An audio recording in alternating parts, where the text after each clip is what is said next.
Merhabalar arkadaşlar. Bugün birlikte bu kolay file bot patik yapımını çalışmak istiyorum. Buraya düğme dikeceğiz arkadaşlar. Aynen şuradaki gibi. Uyumlu renk düğmem yoktu. Ben bunu göstermelik olarak bu şekilde olduğunu gösterme adına taktım düğmeleri. Buna siyah renk, buna haki renk düğmeler dikeceğim inşallah. Çalışacağımız bu bot patik oldukça güzel ve gösterişli. Ayakta çok şık duruyor. Ben size bunun pudra rengini öreceğim arkadaşlar. Ben Nako pırlantayı kullanmak istiyorum. Siz herhangi bir patik dikip kullanabilirsiniz. Pudra renk tercih ettim. Kodumuz burada. Tek bir tığ kullanmak istiyorum. Tığım da 2 numara 2 milimetre tulip marka. Böyle göstereyim. Ya da şöyle dursun. Öncelikle 5 zincir çekiyoruz arkadaşlar. 1, 2, 3, 4, 5. 5 zincirin üzerine, içine yani 13 tane trabzan yapalım arkadaşlar. Ben bunu 37-38 numaraya uygun olarak yapmak istiyorum. Muhtemelen 38 numara için uygun olacak. Siz her numara için de 2 sıra eksiltirsiniz arkadaşlar. 2, 3, 4, 5, 6, 7, 8, 9, 10, 11, 12, 13. 13 trabzanımızı yaptık. Sayalım tekrar. 1, 2, 3, 4, 5, 6, 7, 8, 9, 10, 11, 12, 13. İkinci sırada her bir trabzanın üzerine çift batarak 26 sayısına ulaşıyoruz. Artırma yapıyoruz.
Evet.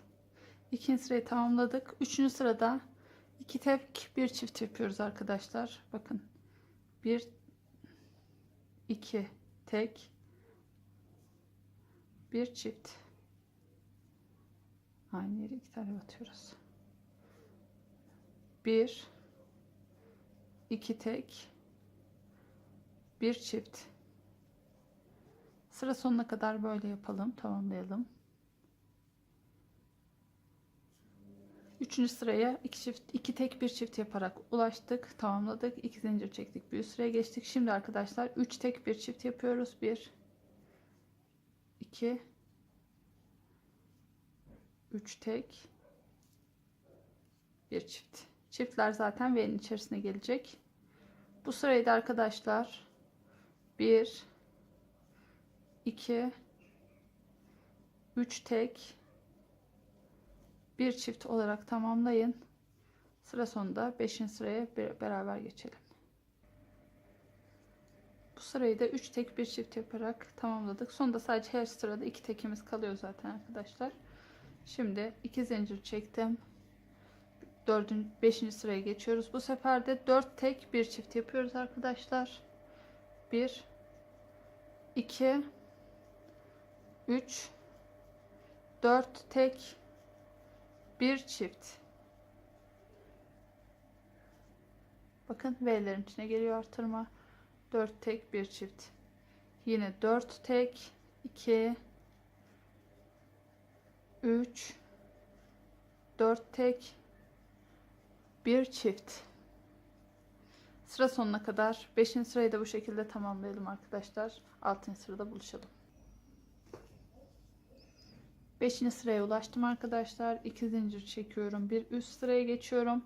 Ben bunu 38 numara için yapacağım. O yüzden toplamda 52 trabzan sayısına ulaşmak istiyorum. Ama 37, 36 numara yapmak isteyenler bu sıradan sonra artırma yapmayabilirler. Şöyle ki sayalım. Toplamda 50 tane trabzanımız olması gerekiyor. 1, 2, 3, 4, 5, 6, 7, 8, 9, 10, 11, 12, 13, 14, 15, 16, 17, 18, 19, 20, 21, 22, 23, 24, 25, 26, 27, 28, 29, 30, 31, 32, 33, 34, 35, 36, 37, 38, 39, 40, 41, 42, 43, 44, 45, 46, 47, 48, 49, 50. Toplamda 50 trabzanımız oluştu.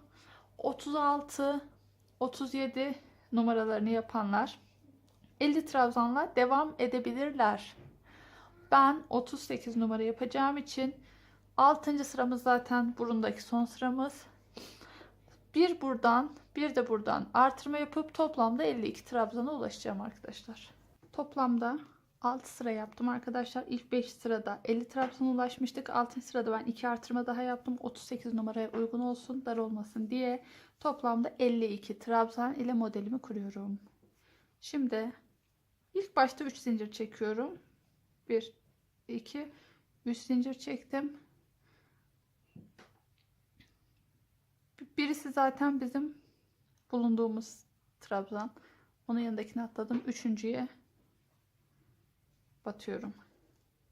Diğerlerinde 2 zincir çekeceğim arkadaşlar. Bu kutucukları oluşturmak için. 1, 2 zincir çektim. Bir tane kutucuk atladım. İkinciye, pardon, trabzan atladım. 2 zincir çektim. Bir trabzan atladım. İkinciye. 1, 2 zincir çekiyorum. Bir kutucuk atlıyorum ikinciye. Ay, kutucuk diyorum, kusura bakmayın. 1, 2 zincir çekiyorum. Önüne ip almıyorum. Bir trabzan atlayıp ikinciye. Böyle ilk sıra kutucuklarımızı yapıyoruz arkadaşlar. 1, 2 zincir çektim. 1, 2 zincir çektim. 1, 2 zincir çektim. 1, 2 zincir çektim. 1, 2 zincir çektim. 1, 2 zincir çektim. 1, 2 zincir çektim. 1, 2 zincir çektim. 2 zincir. 2 zincir. Hep aralarda birer tane trabzan atlayarak kutucukları oluşturalım arkadaşlar. Toplamda 52 trabzanım vardı. 2'ye böldüğümüzde toplamda 26 tane kutucuk elde etmiş olacağız.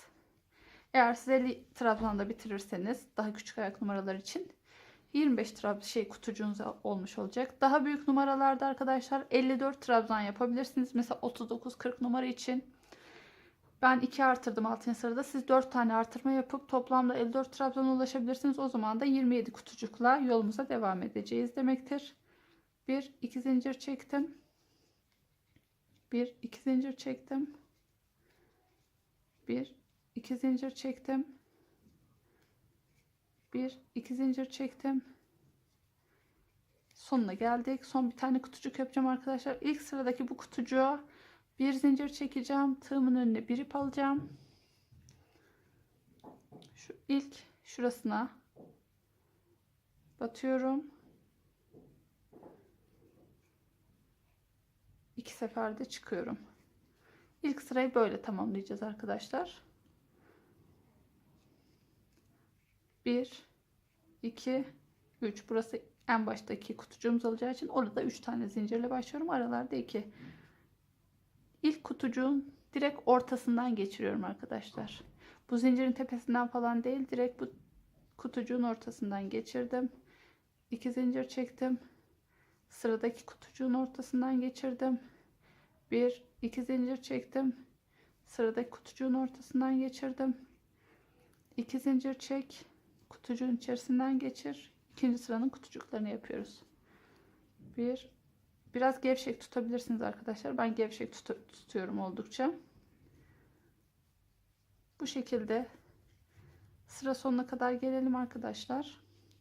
Farklı bir şey yok zaten. 2 zincir çek. Sıradaki kutucuğun içinden ilmek al. 2 zincir çek. Sıradaki kutucuğun içerisinden ilmek al. 2 zincir çek. Sıradaki kutucuğun içerisinden ilmek al. 2 zincir, 1 ilmek, 2 zincir, 1 ilmek alın. Bakın kutucuklarımız oluşuyor. Sıra sonuna geldim. Son kutucuktayım. 2 zincir çekiyorum arkadaşlar. Bir önceki sırada şuraya yapmıştık ya, trabzan. Bu sefer onun tepesine batıyorum. Son kutucuğumu o şekilde yapıyorum. Arkadaşlar bir sırada ilk sıra yaptığım gibi bir zincir çekip bir trabzan yaparak kutucuk oluşturuyorum. İkinci sırada da farklı bir şekilde bakın. Bu sırada normal 2 zincir çekiyorum. Normal kutucuk yapıyorum. Ama bir üst sıraya geçerken bir zincir alıp bir zincir çekip tığımızı ilmeğin içinden şu şekilde geçiriyorum. İpimiz kutucuğun ortasına geçmiş oluyor. 1, 2, 3 zincir çekiyorum ve normal kutucuk yapmaya devam ediyorum. Sonrasındaki sadece ilk kutucuğu 3 zincirle yapıyorum. Diğerlerini 2 zincirle yapıyorum arkadaşlar. Evet. 2 zincir çektim. Kutucuk yaptım. Bakın hep ilmeklerin içinden yapıyoruz kutucukları. 2 zincir çektim. Sakın şu zincirlerin tepesine batmayın. Deliklerin içerisine batarak yeni kutucuklar oluşturun arkadaşlar. İpinizi de dediğim gibi çok sıkı tutmanıza gerek yok. Yani ben en azından olabildiğince gevşek tutmaya çalışıyorum. Bu şekilde sıra sonuna kadar gidelim. 3-4 sırada ben bağlama yerini göstereyim arkadaşlar. Sonrasında 14 sıra herhangi bir değişiklik yapmadan örelim. Sondan bir önceki kutucuğu yaptım. Son kutucuğu şuraya yapmamız gerekiyor. Burada yine bir zincir çektim. İlk sıradaki gibi tığımın önüne ip aldım. Bu kutucuğun içine ilmek geçirmiştik ya, onun tepesine batıyorum. Bir trabzan yaparak bir zincir bir trabzanla bu kutucuğu oluşturmuş oluyorum. 1, 2, 3 zincir çekiyorum. Sıradaki kutucuğun içerisinde ilk kutucuğumu yapıyorum. Sonra 2 zincir çekerek az önceki sıralarda yaptığım işlemi yapıyorum arkadaşlar. Şimdi şunu söyleyeyim. Ben neden bu şekilde yapıyorum? Yani neden hepsini bir zincir bir trabzanla yapmıyorum derseniz, bir zincir bir trabzanla bağlarsam sıra sonunu her zaman örgümüz, yani başlangıç yeri şu tarafa doğru kayar. Başlangıç yeri bu tarafa doğru kayar ve geldikçe en öne doğru gelmeye başlar yavaş yavaş. Hepsini ikinci sıradaki gibi yaparsam, hani ilmeği kutucuğun ortasına alıp da ilk ilmeği yapıp ilk kutucuğu yapıp devam edersem, bu sefer de başlangıç yerimiz sol tarafa doğru kayar. Ben o başlangıç yerini şöyle aynı sırada sabit tutmak için bu gösterdiğim yöntemi kullanıyorum. Bence siz de bu şekilde yapın. Çünkü dediğim gibi ilk sıradaki gibi bağlama yerini yaparsak sağa doğru kayar. İkinci sıradaki ipi yaparsak sola doğru kayar. Ama bir sıra bir şekilde, bir sıra diğer şekilde yaparsak patiğimiz, botumuz aynen burada gösterdiğim gibi hep aynı sıradan ilerler, daha düzgün olur. Zaten patiğimizin altında kalacak. Şimdi sıra sonuna kadar 4. sıramızda öreyim arkadaşlar. Sıra sonunda birlikte bağlayalım. Sıra sonuna geldim arkadaşlar. Son kutucuğu da yapayım. Evet, sondan bir öncekini yaptım daha doğrusu. Şimdi bakın, bu bir trabzan bir zincirle başladığımız bölüme geldik. Son kutucuğumuzu yine 2 zincir çekip o trabzanın başına batarak yapıyorum. Birinci sırada bir zincir bir trabzanla son kutucuğu yaptık. İkinci sırada normal bu sırada yaptığımız gibi kutucuğu yaptık. Üçüncü sırada yine bir zincir bir trabzan. Dördüncü sırada yine 2 zincir çekip trabzan tepesine batarak son kutucuğu yaptık. Beşinci de yine bir zincir çekiyoruz. Tığımızın önüne ip almıyoruz. Sadece amacımız bu. ilmeğimizi kutucuğun ortasına geçirmiş olmak. O yüzden böyle kutucuğun ortasına geçirmiş oluyoruz. 1 2 3 zincir çekiyoruz. İlk kutucuğumuzu bu şekilde yapıyoruz. Söylediğim gibi bir sıra bir şekilde, bir sıra diğer şekilde sıra sonu bağlamasını yapıyorsunuz. Aralarda herhangi bir değişiklik yapmıyorsunuz arkadaşlar. Bu şekilde toplamda 14 tane kutucuk sayısına ulaşıncaya kadar örelim. Artırma veya eksiltme yapmayalım. 14 kutucuğa ulaşıncaya kadar bu şekilde örelim. Sonrasında tekrardan görüşürüz. Söylediğim gibi toplamda 14 kutucuk ördüm arkadaşlar sıra olarak. Sayalım birlikte. 1 2 3 4 5 6 7 8 9 10 11 12 13 14 sıra kutucuk ördük. Burada bir sağdan bir soldan olmak üzere birer tane artırma yapacağım. Arka kısmı da size dediğim gibi yaptım. Bakın arkadaşlar. Aynı sırada yukarı doğru ilerliyor. En azından sağa veya sola doğru kayan daha kötü bir görüntü olmuyor. Bu şekilde ilerlettim. Şimdi bir zincir çekiyorum. 1 2 3 zincirli ilk kutucuğumu yaptım. 2 zincir çektim. Bir kutucuk yaptım. 2 zincir çektim. Bir kutucuk yaptım. 2 zincir çektim. Bir kutucuk yaptım. 2 zincir çektim. Bir kutucuk yaptım. Şimdi köşeye geldik gördüğünüz gibi arkadaşlar. Şu kenara. Artırmayı nasıl yapacağım? 2 zincir çektim. Artırmayı yaparken şu bir sonraki deliğin içerisine değil de aradaki bağlantı yerine bir tane battım. 1 2 zincir çektim. Sonra sıradaki kutucuğun içerisine battım. Burada bir artırma yapmış oldum. 1 2 zincir çekip devam ediyorum. Bir de diğer uçta buraya denk gelen kısımda artırma yapıyorum. 2 zincir çekin. Bir kutucuk yapın. 1 2 zincir çekin. Bir kutucuk, 2 zincir, kutucuk, 2 zincir, kutucuk, 2 zincir, kutucuk, 2 zincir, kutucuk. Bu şekilde ilerleyelim. Yan tarafa geldiğimizde artırmamızı yapalım. 2 zincir çektik. Bir kutucuk yapıyoruz. 2 zincir. Yine burada bakın. Kenara gelen yerde artırmayı yapacağım dediğim gibi. Artırma yaparken 1 2 zincir çektim. Bir sonraki kutucuğun içerisinde değil, aradaki direğin tepesine batıyorum. Burada ekstra bir tane kutucuk yapmış oluyorum. 1 2 zincir çekip normal hemen direğin yanındaki kutucuğun içerisine batıyorum. Sıra sonuna kadar da normal bildiğiniz gibi ilerliyorum.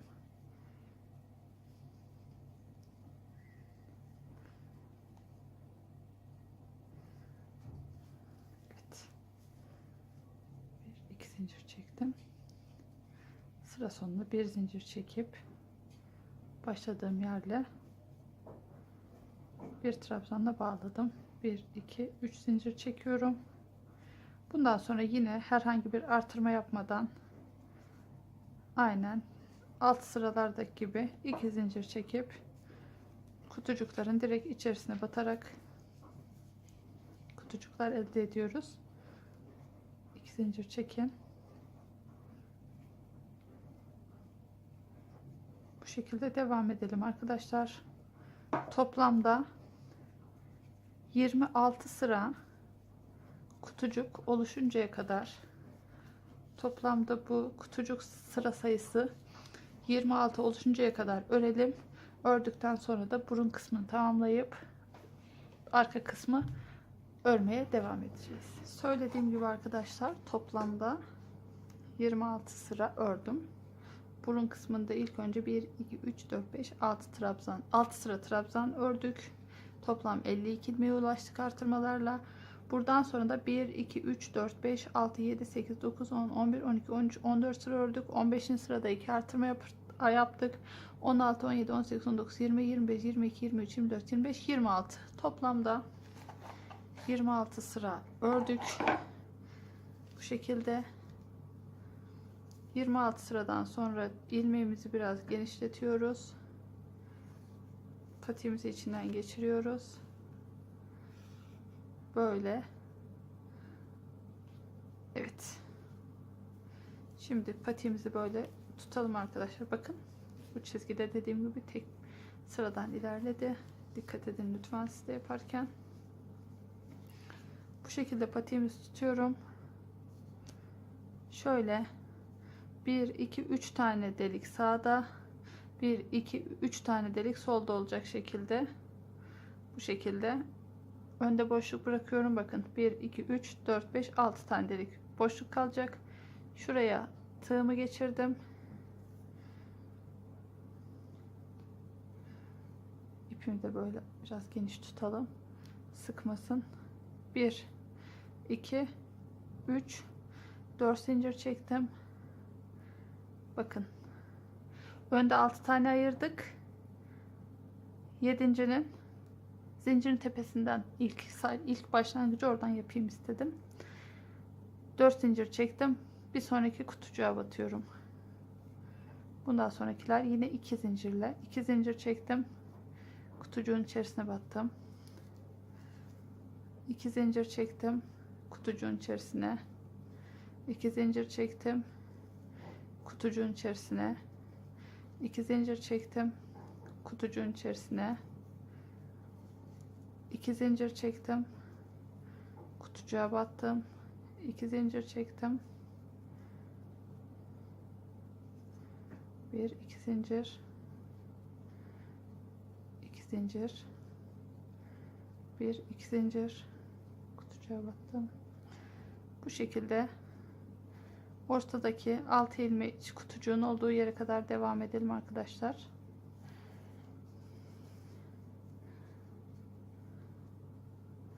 Buradan sonra da toplamda 14 sıra daha öreceğiz arkadaşlar.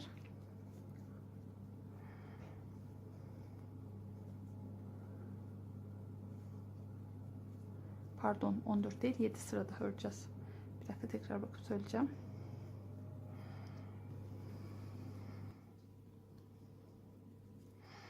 Evet arkadaşlar, kontrolümü yaptım. Bu kısımdan sonra toplamda 14 sıra öreceğiz. Ondan sonra da 3 sırada topumuzu tamamlayacağız. Sayalım bakalım. Şöyle şuradan başlamıştık. Ortada kalan 6 tane kutucuk. 1, 2, 3, 4, 5, 6 kutucuğa geldik. O zaman şimdi buradan son kutucuktan sonra geri döndük. 4 zinciri tamamladım ben zincirimi. İlk kutucuğun içerisine batıyorum. Yine sıra sonuna kadar 2 zincir çekip kutucuklarımızı yapıyoruz.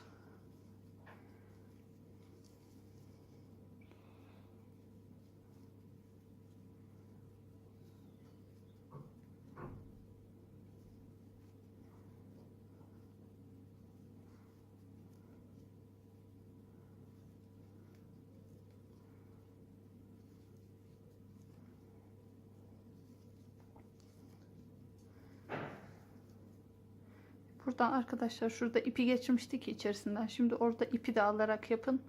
Kutucuklar net görünsünler. Yani şöyle ipin üstünden değil, ipi de içine alarak. Bakın ipimiz şurada içeride kaldı ya. Onu da içeri alın. Daha güzel görünsün. Bu şekilde 2 zincir çekerek en başa kadar ilerleyelim. Dönüşlerde 4'er zincir çekiyoruz arkadaşlar. Unutmayın. Başka da herhangi farklı bir şey yapmıyoruz. Evet.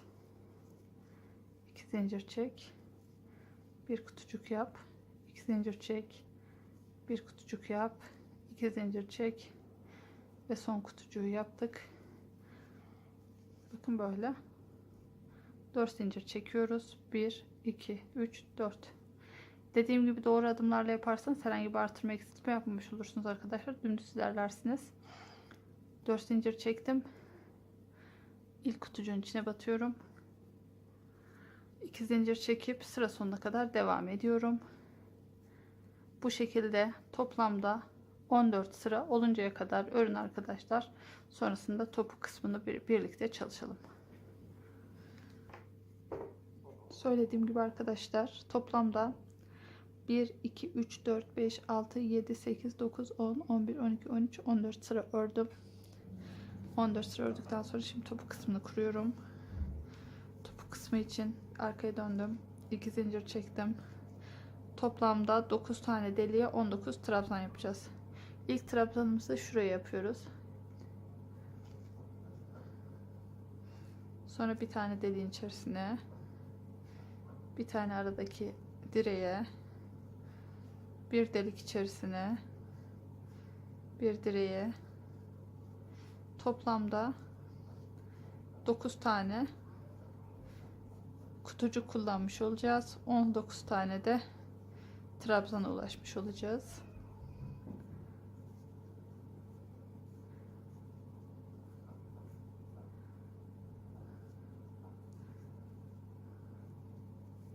Ben bu şekilde topuk yapmayı tercih ettim. Siz başka bildiğiniz topuklar yapabilirsiniz. Bakayım. Bakın. 1 2 3 4 5 6 7 8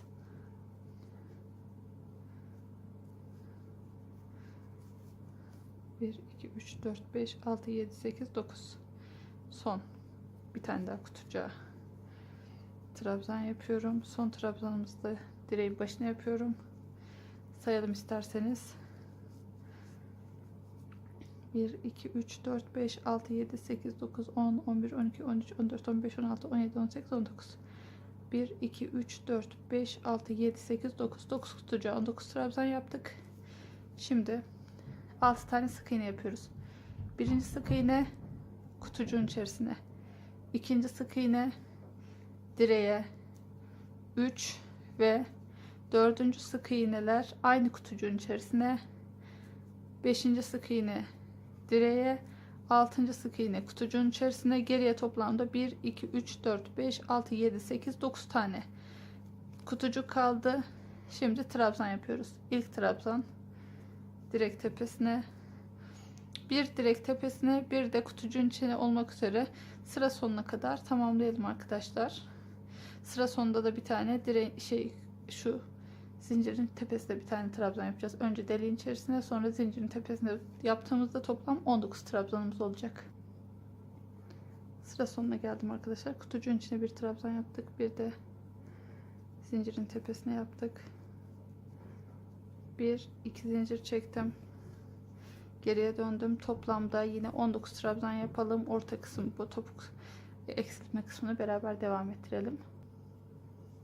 19 trabzan tamamladık. Şimdi aradaki sık iğneleri eksilteceğiz. Bir sık iğne aldım. İlmek tığımın üstünde. Bir sık iğne daha aldım. Sonra bu iki sık iğneyi birlikte çektim. 1'e düşürdüm. Bir sık iğne aldım.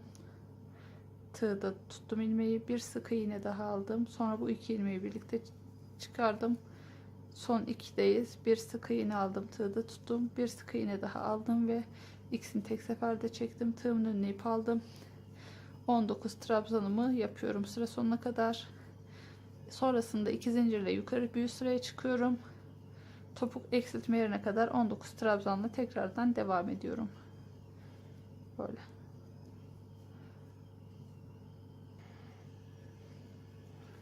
...19 trabzan ördüm. Ortaya geldim. 3 sık iğne vardı. Birinciye atladım. İkinciye bir sık iğne yapıyorum. İlkine atladım. Sık iğne. Sonrakine atlıyorum. Tığımın önüne ip alıyorum. 19 trabzan ile sıra sonuna kadar devam ediyorum.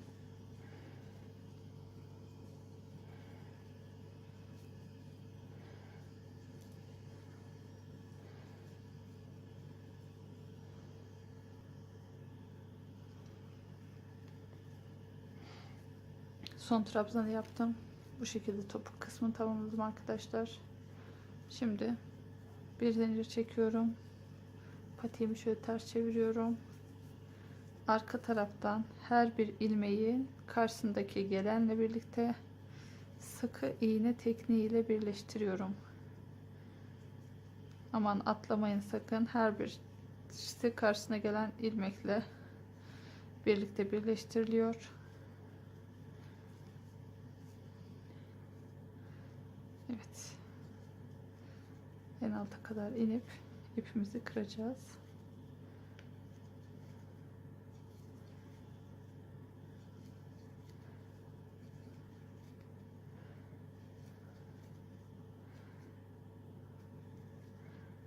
Ve son 2 dedik. Bu şekilde sık iğne ile birleştirdik. Bir zincir çekiyorum. İpimizi kırıyorum. İpimizi ilmeklerin arasından geçirerek kaybediyorum.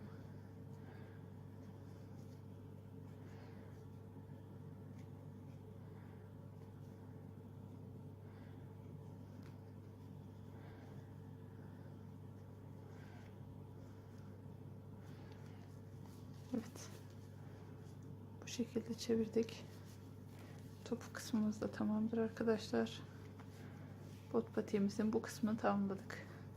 Şimdi üst kısmına geçeceğiz. Alt kısmını bitirdikten sonra arkadaşlar ipimizi alıyoruz. Bir ilmek yapıyoruz ipimizle. Patiğimizin sağ ayak için şu ilk, bakın ön kısmı ayırdıktan sonraki ilk kutucuğa batıyoruz. Sağ kısmı ayırmak için, pardon, sağ ayağı örmek için bu ilk kutucuğa batıyoruz.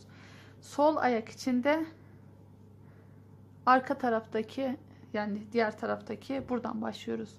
Sağ ayak için bu taraftan, sol ayak için bu taraftan başlıyoruz arkadaşlar. Ben sağ ayak örüyorum ilk başta. İlmeğimi aldım. Tığımın önüne ip aldım. Birinci kutucuğun içerisine bir trabzan yapıyorum. Sonra ikinci kutucuğun direğine bir trabzan yaptım. Üçüncü trabzanımı üçüncü sıradaki kutucuğun içerisine, bir sırada kutucuğun içerisine, ikinci sırada bu direğin üzerine trabzan yapıyorum arkadaşlar. Bakın 1 2 3 4 kutucuk, 1 2 3 4 trabzan. İlk bir trabzan kutucuğun içerisine, bir trabzan bir sonraki kutucuğun direğine.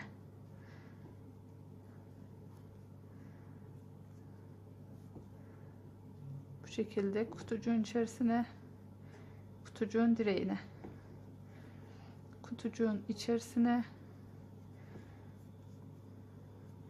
bir kutunun diğer direğine.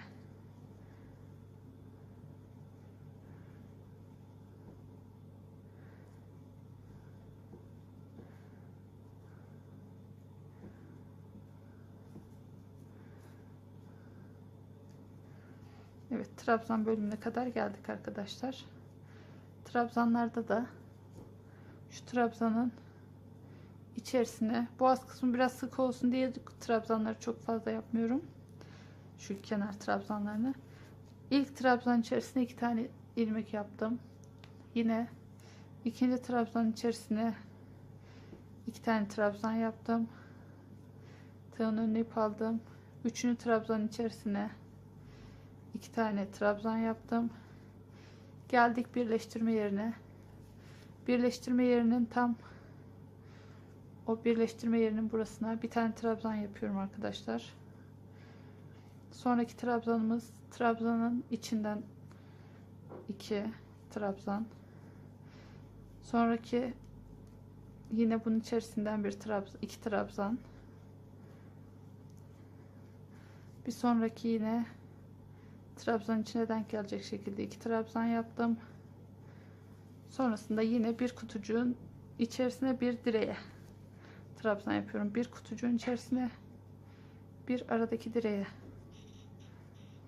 kutucuğun içerisine ve direğe,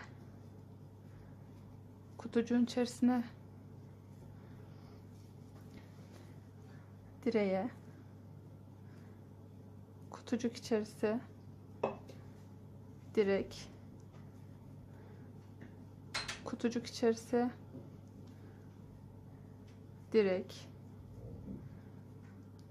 kutucuk içerisi, direk, kutucuk içerisi ve son ilk sıraya geldik, direk. Şimdi ön kısımda da aynı işlem. Bir kutucuğun içerisine, bir direğe, bir kutucuk içerisine, bir direğe, bir kutucuk içerisine, bir direğe, bir kutucuk içerisine, bir direğe, bir kutucuk içerisine, bir direğe, kutucuk içerisi, direk, kutucuk içerisi, direk ve son kutucuk içerisi olmak üzere trabzanımızı tamamlıyoruz. Başlangıç trabzanıyla birleştiriyoruz. İlk sıramızı yaptık. İlk sıramızı tamamladıktan sonra arkadaşlar toplamda 1 2 3 4 5 6 7 8 zincir çekiyorum. Şöyle ters dönüyorum. Şimdi ne yapacağız arkadaşlar? Şu yandaki düğme geçireceğimiz kısmı yapıyorum. 8 zincir çektim. 1 2 zincir atladım. 3. zincirden başlayarak 6 tane trabzan yapıyorum. 1 2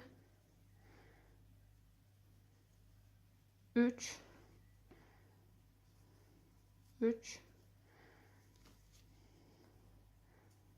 4 5 ve 6 tane trabzan yapıyorum.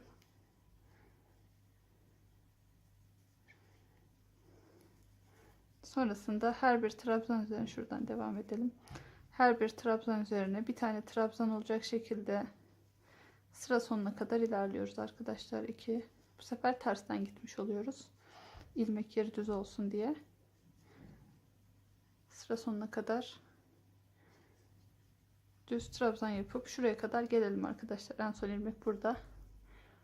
Buradan şöyle her bir trabzan üzerine bir tane trabzan yaparak ta ki şu başlangıç yerine kadar ilerleyelim. Sonrasında devam ederiz birlikte. İkinci sıra trabzanı sıra sonuna kadar geldim arkadaşlar. Bakın burası dediğim gibi şu bölüm. Buraya düğme dikeceğiz. Şimdi burada son trabzanı da yaptıktan sonra herhangi bir burayla birleştirme falan yapmıyoruz. Yine geri dönüyoruz. 2 zincir çekiyoruz. Düz trabzan yapmaya devam ediyoruz.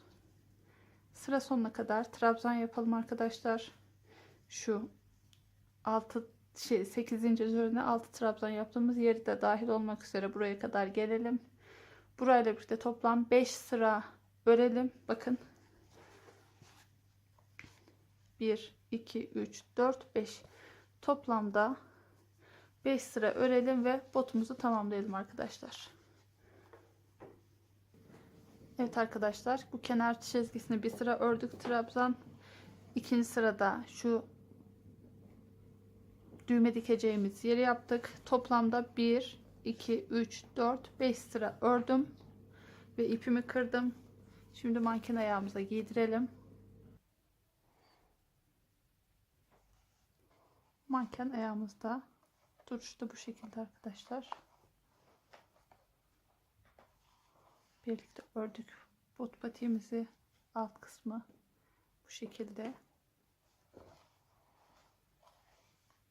Düğme olarak ben ince düğme tercih ettim. Siz daha iri düğme tercih ederseniz burada ilmek boşlukları bırakın. Yani birer trabzan yapmayın. Oralara birer kutucuk yapın. İkinci sırada ve dördüncü sırada kutucuk yaparak düğmeler için ilmek yeri bırakabilirsiniz arkadaşlar. Tekrar diyeyim, bot patiğimizi 38 numara için örmüştük. Yapacak olan herkese şimdiden kolaylıklar diliyorum. Beğeni ve yorumlarınızla destek olursanız sevinirim.